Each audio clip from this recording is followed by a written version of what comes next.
Oke, bismillahirrahmanirrahim. Assalamualaikum warahmatullahi wabarakatuh.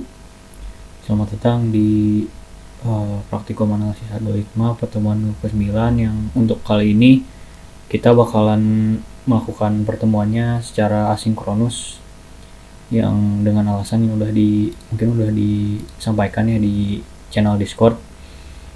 Jadi kalau misalnya ada pertanyaan ataupun itu boleh langsung gunakan channel general discussion atau kelas discussion, cuma dianjurkan general discussion supaya bisa melihat semua gitu dari kelas A atau kelas B nya.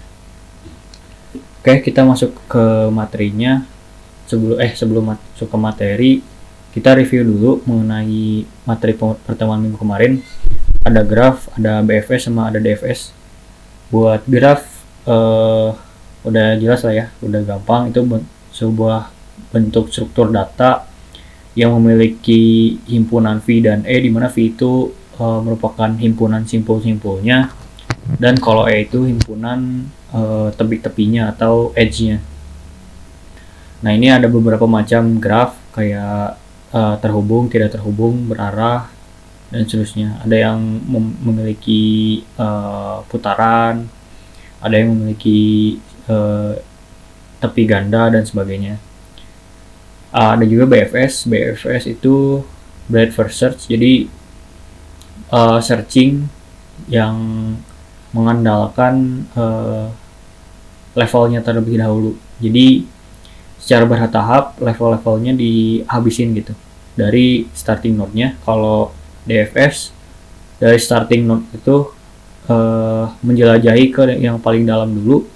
Kalau misalnya udah nggak bisa masuk ke paling dalam, berarti mundur 1 angka, 2 angka, atau sampai dapat bisa ngelanjutin lagi gitu.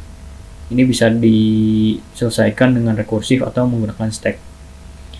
Kalau ada yang kurang jelas langsung tanyain aja ya di Discord. Tapi ya insya Allah udah aman lah ya minggu kemarin. Masuk ke materinya. Pertemuan kali ini bakalan membahas mengenai algoritma Rakus, atau lebih enaknya kita panggil greedy algoritma atau algoritma greedy, sama aja. Jadi apa itu algoritma greedy? Itu merupakan metode yang populer sebagai algoritma untuk memecahkan persoalan optimasi. Nah, persoalan optimasi itu atau optimization problem bertujuan untuk mencari solusi yang paling optimal. Jadi secara garis besar algoritma greedy itu untuk optimasi, dan ada 2 pendekatan. Yang pertama maksimasi, yang kedua minimasi. Jadi ya tergantung kasusnya kayak gimana. Kayak misalnya yang paling sering tuh koin kan ya. Koin misalnya ada dikasih koin satu dalam satuan uang ya, satuan mata uang 1, 5, 10, 20 misalnya.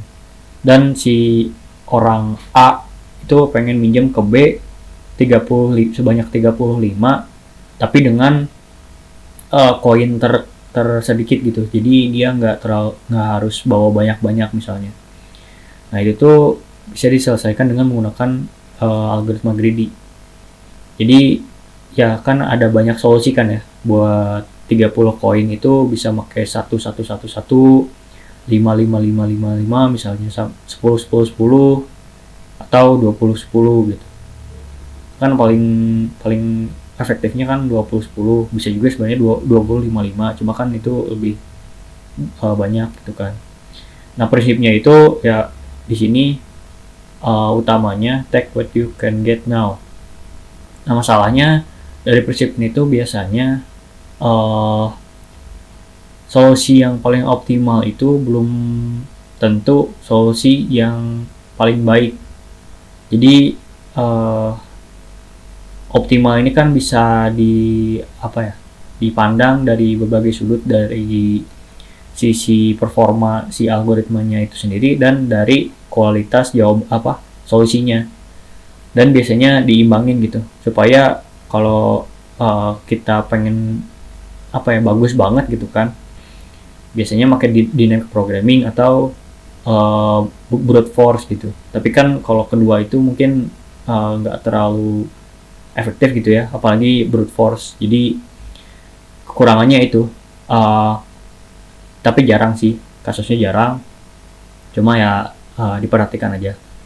Nah, ini contoh penerapannya yang bakal dibahas juga hari ini. Ada algoritma Kruskal, algoritma Prim. Yang keduanya esensinya yang mencari apa ya, titik-titik terdekat lah, kayak gitu. Ada juga yang lain kayak Dijkstra, terus banyak lagi lah. Cuma untuk hari ini, untuk pertemuan kali ini, kita bakalan bahasnya Kruskal sama Prim aja. Nah, buat elemen utamanya dari algoritma greedy itu, yang pertama ada himpunan kandidat, biasanya dinotasikan sebagai C, di mana solusi itu didapatkan. Jadi kandidat-kandidat yang tadi ya, kayak misalnya kalau di koin itu 1, 5, 10, 15, 20 itu kandidat. Nah, ini ada juga fungsi selection functionnya untuk memilih kandidat terbaik dalam solusi. Nah, ini ya kita kan pisah-pisah gitu ya, pisah-pisah. Kita coba banyak solusi. Nah, nanti dari sub solusi itu tuh, dari sub permasalahan itu tuh diambil solusinya kayak gitu. Terus kemudian ada fungsi kelayakan atau feasibility function, menguji kelayakan kandidat sebagai solusi. Jadi apakah layak si kandidat ini, kayak misalnya ya kalau satu terus gitu kan, banyak kan berarti koinnya, itu kan berarti nggak layak. Itu berarti kelayakannya itu gagal gitu. Ada juga fungsi objektif untuk menetapkan value kepada solusi penuh atau parsial. Ya, ini sebenarnya lebih ke konsep utamanya sih, konsep utama dari apa yang dilakukan sama algoritma greedy. Yang terakhir itu himpunan solusi, dinotasikannya sebagai S, sebagai indikasi solusi yang penuh. Jadi dari sub-solusi tersebut, S ini tuh merupakan solusi yang penuhnya nanti, kayak gitu. Nah, ini sebelum masuk ke algoritma Kruskal dan Prim, kita perlu tahu dulu yang namanya MST, minimum spanning tree, yaitu merupakan subset dari tepi-tepi dari graf tak terbobot, tepi terhubung, yang terhubung. Jadi nggak ada bobotnya, dan setiap tepinya itu setiap simpulnya itu tepi terhubung, jadi edge connected lah, ini bahasa Inggrisnya mah, yang terhubung, yang menghubung. Jadi ya dari tepi-tepi yang terhubung itu ya terhubung lagi gitu, terhubung semua gitu. Ya maksudnya gitu, yang tepi terhubung, yang terhubung tuh semuanya terhubung, si simbol-simbolnya yang menghubungkan semua simpul secara bersamaan. Nah, yang perlu dicatat itu MST itu tanpa siklus apapun dan dengan total bobot edge minimal mungkin. Jadi bisa dilihat ya, di sini misalnya ada graf, di sini ada MST.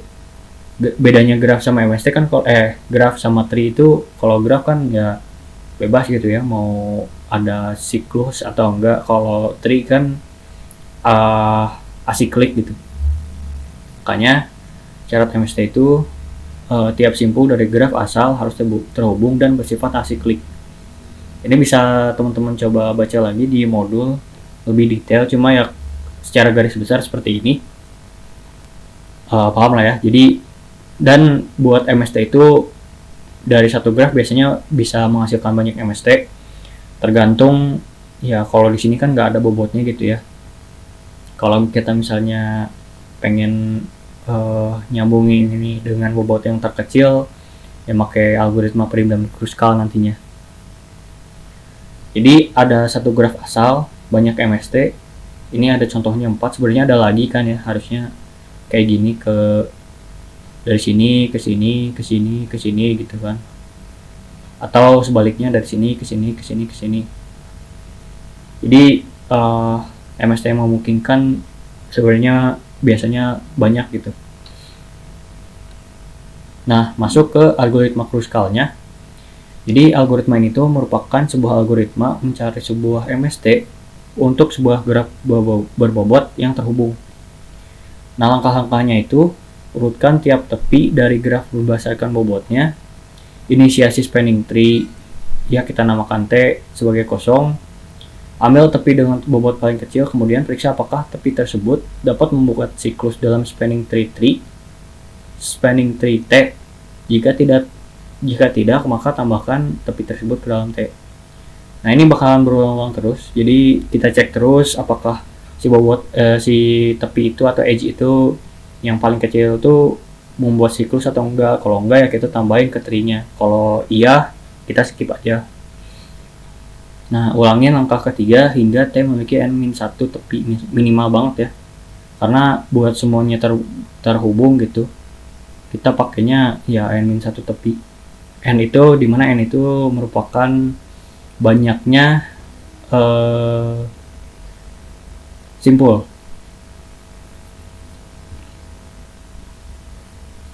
Nah, ini adalah pseudocode-nya, implementasi dari algoritma Kruskal. Jadi inputnya itu grafnya, terus outputnya itu pohonnya, MST-nya. Membentuk minimum spanning tree T dari graf terhubung G. Masukkan graf terhubung G itu himpunan V dan E, yang mana panjang V itu sama dengan N. Keluarannya minimum spanning tree ya, dengan simpul yang sama tapi edge yang berbeda gitu kan, karena ya edge nya kan vertex atau vertex atau simpulnya kan nggak ngaruhin apa-apa gitu. Ini variabelnya bebas sih sebenarnya. Algoritmanya, asumsi sisi-sisi dari graf sudah diurut menaik berdasarkan bobotnya. Nah, ini inisiasi T kosong, kemudian looping. Jumlah sisi T itu masih kurang dari n-1, berarti masih belum terhubung semua. Kita lakuin E itu sisi yang memiliki bobot terkecil di dalam himpunan E dengan simpul di T dan bersisian dengan simpul di T. Jadi yang udah terkoneksi ya sama si T ini apa? Kalau belum ya kita inisiasiin dulu, ngecek aja gitu. Kalau udah kita cek, kalau misalnya di sini 1 ya kita cek yang nyambung sama 1 itu apa. Kalau 2 misalnya kita masukin 2 kan, 1,2. Yang nyambung sama 1, yang nyambung sama 2 itu yang minimal banget apa, dan apakah dia itu nyambung gitu. Nanti lebih jelasnya contohnya aja. Nah, kalau udah nemu si E ini, kok masukin si himpunan edge yang tadi, kita kurangin si edge yang udah kita masukin ke T. Jadi menandakan kalau si E ini tuh udah dipilih, jadi dihapus dari himpunan E besar atau edge-nya. Nah, if E tidak membentuk siklus di T, maka masukin si E-nya ke T tadi. Nah, ini berarti udah beres. Kita lanjut lagi sampai si tree-nya itu memenuhi syaratnya, yaitu semuanya terhubung atau edge-nya itu n-1. Nah, ini ada contohnya. Misalkan terdapat sebuah graf hasil bahan peta suatu kota di mana simpul dan tepinya merepresentasikan lokasi serta jalan yang menghubungkan tiap lokasi seperti berikut. Teman-teman bisa lihat di modul, kalau ini tuh peta Venice kalau nggak salah. Jadi kita buatin gitu ya, misalnya kalau bobot ini tuh jaraknya atau waktunya, ya waktu yang diperlukan misalnya, atau ya kepadatannya dan sebagainya. Kita anggaplah ini bobot untuk mencapai satu titik ke titik yang lain gitu, satuan bobot gitu ya. Nah, dari sini tuh bagaimana membentuk minimum spanning tree-nya dengan menggunakan algoritma Kruskal. Caranya yang paling pertama kan tadi kita urutin dulu si edge-nya. Jadi kita urutin dari 1, 2, 3 dan seterusnya. Dan kalau misalnya ada yang sama ya kita urutinnya sebenarnya bebas sih, cuma biasanya kan kalau ya secara komutasi kan biasanya yang paling kecil dulu gitu ya, B sama C itu kan lebih kecil dari Y gitu ya secara teori. Coba sebenarnya kalau ngasal juga bisa bisa juga gitu. Nah kalau udah terurut semua, tadi kita inisiasiin dulu yang paling pertama itu edge yang paling, kan kalau di sini masih kosong gitu ya, masih kosong. Nah kita isi sama yang paling kecil dulu aja, karena ya kan kalau tree-nya kosong gitu kita kan nggak bisa ngecek apa-apa, jadi belum ada yang bisa dicek, kita inisiasiin dulu yang sini. Sorry berarti tadi kayaknya salah, ada yang salah ngomong orang. Berarti inisiasinya itu yang paling kecil dulu bobotnya. Nah kalau udah kan berarti BC itu masuk gitu ya, B, C. B, C itu masuk. Nah kita cek selanjutnya IJ nyambung sama BC enggak, tapi ya nggak apa-apa, kita masukin dulu aja. BE kita masukin dan seterusnya. CG ya, GI iya, CD iya. Nah KL juga iya, EF iya, AB iya, AC enggak. Nah kenapa AC enggak? Karena kita ketika kita cek gitu ya di sini misalnya AC C, A itu nyambung sama B, C juga nyambung sama B kan. Pas kita cek dan B itu udah kemasuk ke dalam vertex yang udah terhubung gitu. Makanya gak kita hubungin, karena kalau kita hubungin nanti bakalan terjadi bisa membuat suatu siklus. Jadi ABC ke A lagi kan, bisa gitu, siklus tuh namanya. Atau ya dari K, L, J, I, G, C, A, B, C gitu kan. Itu kan berarti siklus. Nah itu sampai kita cek terus sampai semuanya terhubung dengan mengecek apakah si edge-nya itu udah, kalau di sini berapa ya, berapa titik ya, pokoknya mah jumlah titik di sini dikurangin 1 gitu. Nah maka kalau misalnya ada yang masih bingung, boleh explore sendiri dulu, kalau enggak ya boleh langsung tanya di Discord aja. Sekarang kita masuk ke algoritma prim. Sama sebenarnya mencari minimum spanning tree juga dengan membangun tree dengan satu simpul pada satu waktu.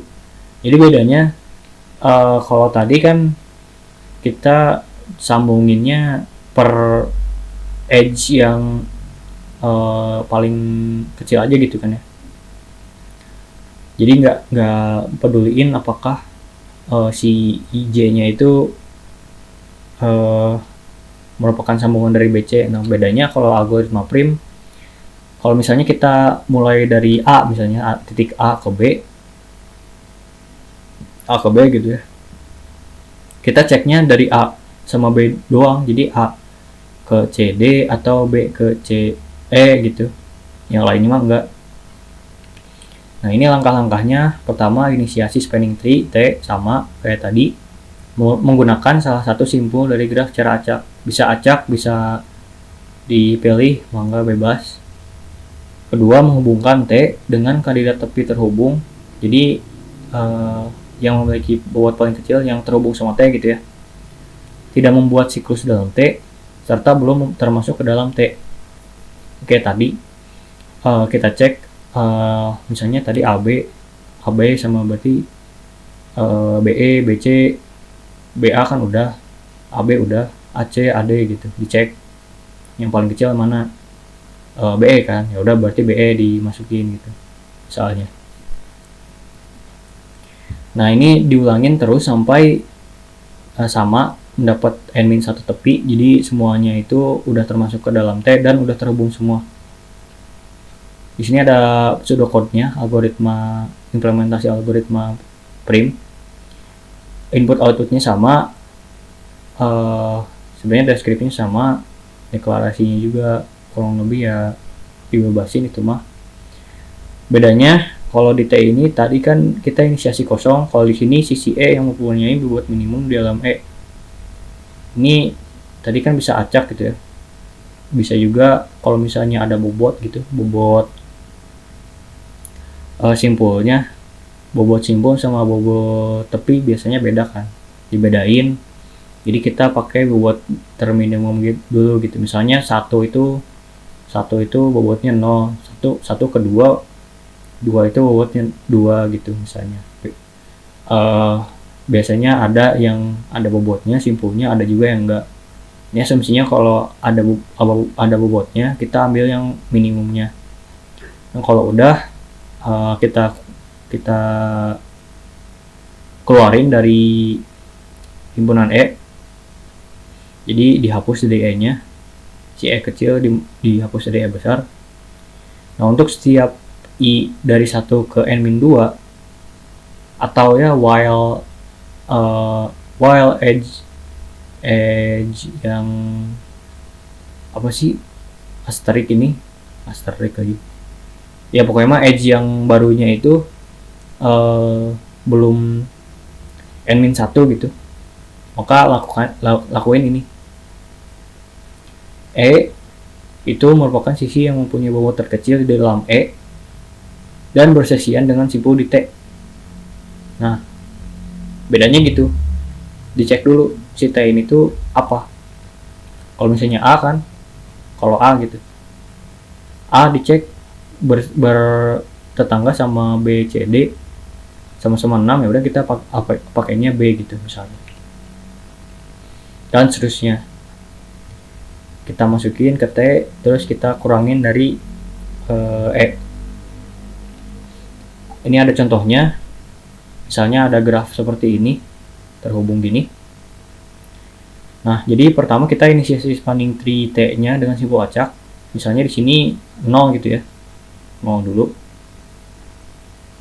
ya, sesuai abjad lah. Jadi kita masukin 0 ke T.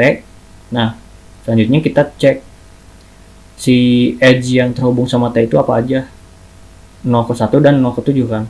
Kita cek 0 ke 1 sama 0 ke 7 paling kecil bobotnya mana, 0 ke 1 kan, berarti kita hubungin 0 ke 1 masukin ke T nya, ke T yang ini, terus kita kurangin dari E yang belum terhubung. Nah, di sini juga sama. Nah, di sini kita ceknya kan yang masuk ke T itu yang hijau ya, kita ceknya 0 ke 7 sama 4 ke 8, 1 ke 2, sorry 0 ke 1 atau 0 ke 1 kan udah masuk ke T, 1 ke 2 atau 0 ke 7. Nah, 0 ke 7 itu kan 8, 1 ke 2 itu 8, sama-sama aja kan ya. Kalau gitu mah ya udah kita ambilnya yang paling deket aja sama starting node kita, yang 7. Bebas sih mau 2 atau 7, sebenarnya bebas, itu mah gimana algoritmanya. Tapi ya ujung-ujungnya sama-sama aja kan bobotnya gitu. Nah, kalau udah kita bisa cek lagi. Selanjutnya berarti kita ceknya yang 1 ke 2, 7 ke 8, 7 ke 6 kan, karena 0 ke 1, 0 ke 7 udah terhubung gitu. Nah, ini yang paling dekat 7 ke 6, 7 ke 6, 6 ke 8, 6 ke 5, 1 ke 2 dicek, dibandingin 6 ke 5 dong, dan seterusnya sampai terhubung semua. Nah, ini karena udah, ini kan titiknya ada berapa? Ada 8 gitu ya. Ada 8 dan edge-nya udah 1, 2, 3, 4, 5, 6, 7, 8. Ada 9, sorry, dari 0 kan. Ini ada 8 edge dan 9 node, berarti udah beres. Nah, itu algoritma prim. Bedanya kalau prim itu dimulainya dari simpul mana aja, boleh acak, boleh dipilih. Kalau kruskal ya tergantung bobot terkecil aja. Kalau prim itu mengecek satu simpul lebih dari 1 kali. Kalau kruskal enggak, cuma sekali aja.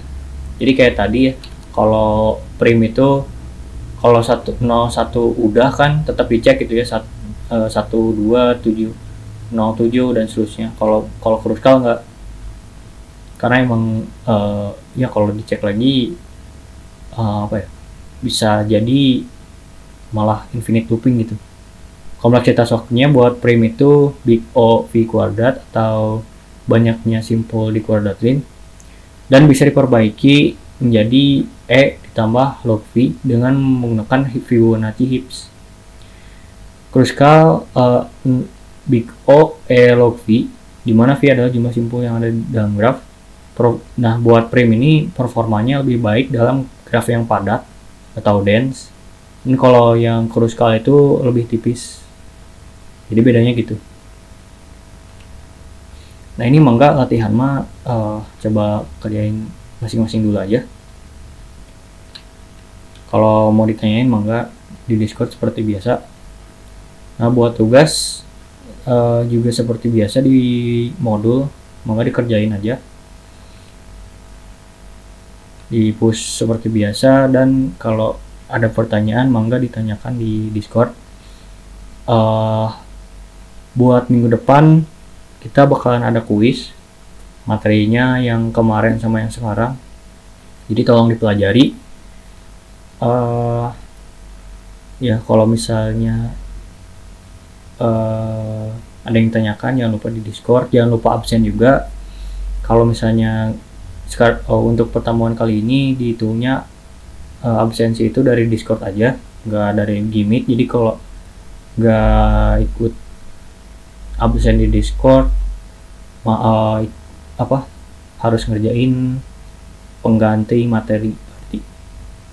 Oke, kalau gitu cukup sekian aja buat pertemuan kali ini. Kurang lebihnya mohon maaf. Wabillahi taufiq wal hidayah. Wassalamualaikum warahmatullahi wabarakatuh.